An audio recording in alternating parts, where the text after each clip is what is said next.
Good morning, কেমন আছো সবাই? জানি প্রত্যেকেই ভালো আছো। হ্যাঁ, আমিও ভালো আছি। সন্ধ্যেবেলা গিয়েছিলাম মায়ের মন্দিরে, তার কারণ আজকে হচ্ছে মায়ের দিন ধরা। কি ঠাকুর এটা তোমরা বলতে পারবে? ছোটবেলায় কে কে দেখেছো তোমরা এই পালা গানগুলো? আমার তো খুব ভালো লাগতো ছোটবেলায়, বাট এখন সেরকমভাবে আর ভালো লাগে না, তাই জাস্ট গিয়েছি, একটুখানি দেখে চলে আসছি।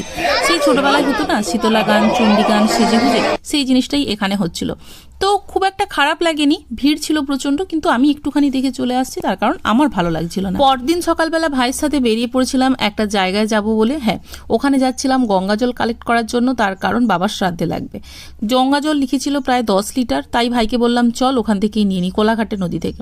আর এই যে ভাই আর আমি দুজনে মোটামুটি গল্প করতে করতে পৌঁছে গেছি কোলাঘাটের নদীর ধারে। আর এই যে দেখতে পাচ্ছ কোলাঘাটের ব্রিজ, আর এই উপর দিয়ে ট্রেন যায়, তোমরা হয়তো অনেকে দেখে থাকবে, অনেকে দেখোনি হয়তো।